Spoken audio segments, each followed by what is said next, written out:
আজকের অনুষ্ঠানের শেষ প্রশ্ন। স্যার, আপনার কাছে আমি খুবই বেসিক একটা প্রশ্ন করব। আমি বিশ্বাস করি যে আপনিও বললেন সন্ত্রাস হলো অন্যায়ের বিরুদ্ধে যুদ্ধ, রাইট? আমি আরো মনে করি সরকারের বিরুদ্ধে যুদ্ধ সাধারণ মানুষের যুদ্ধ।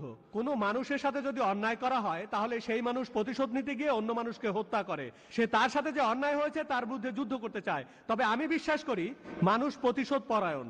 আমার অবস্থাও যদি গুজরাটের মতো হতো তাহলে সে যা করেছে আমিও তাই করতাম। এছাড়া আমি কি করতে পারি? পুলিশের উপর আস্থা নেই, আদালতে গেলে 10 বছর লেগে যাবে। তাহলে একজন সাধারণ মানুষ সেখানে কি করবে যদি অত্যাচার করা হয়? আমার মতো সাধারণ মানুষকে আপনি কি উপদেশ দেবেন যদি আমার সাথে এমন ভাই, কিছু হয়? আমি আপনার সাথে একমত।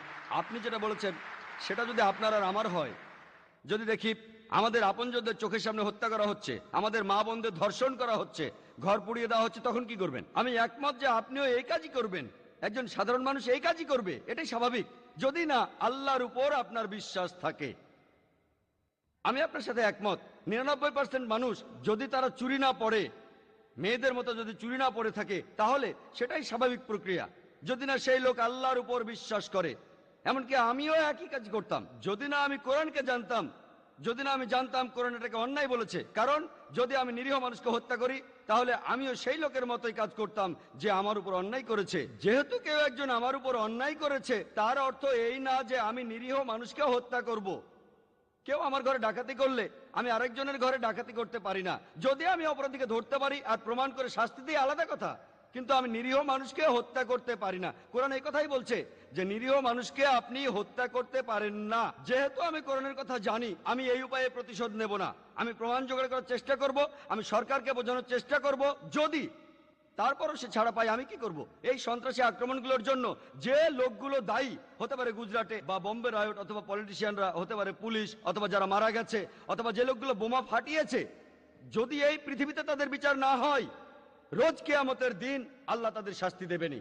আমরা মুসলমানরা বিশ্বাস করি পবিত্র কোরআনে সূরা আল ইমরানের 185 নম্বর আয়াতে আছে যে কুল্লু নাফসিন যায়কাতুল মাউত, প্রত্যেক জীবকে মৃত্যুর স্বাদ গ্রহণ করিতে হইবে। আসল বিচার হবে রোজ কিয়ামতের দিন। যেহেতু আমরা মানি যে এই জীবনটা পরকালের জন্য একটা পরীক্ষা, এটাই আমরা মানি। যদি এখানে কিছু করতে না পারি তাহলে আল্লাহর কাছে ছেড়ে দেব, তিনিই বিচার করবেন।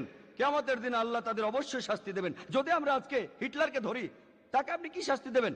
60 লক্ষ মানুষ হত্যা, তাকে কি শাস্তি দেবেন?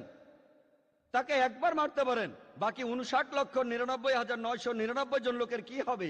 পবিত্র কোরআনে সূরা নিসার 56 নম্বর আয়াতে আছে, যাহারা আমার আয়াতকে প্রত্যাখ্যান করে তাদেরকে দোজকের আগুনে দগ্ধ করিব, আর যখনই তাদের চামড়া দগ্ধ হইয়া যাইবে আবার নতুন চামড়া দান করিব, যাহাতে তারা শাস্তি ভোগ করিতে পারে। বিজ্ঞান বলে মানুষের শরীরে পেন রিসেপ্টর আছে, তাই আল্লাহ বলেছেন যে রোজ কিয়ামতের দিন তাদের চামড়া আগুনে পোড়ানো হবে, আবার নতুন চামড়া দেওয়া হবে যাতে তারা যন্ত্রণাটা বুঝতে পারে। যদি আল্লাহ চান তিনি হিটলারকে 60 লক্ষ বার মারতে পারেন, আমরা সেটা পারি না। তাই আমরা এই বিচারের ভার আল্লাহর উপর ছেড়ে দেব, সর্বশক্তিমান আল্লাহর কাছে।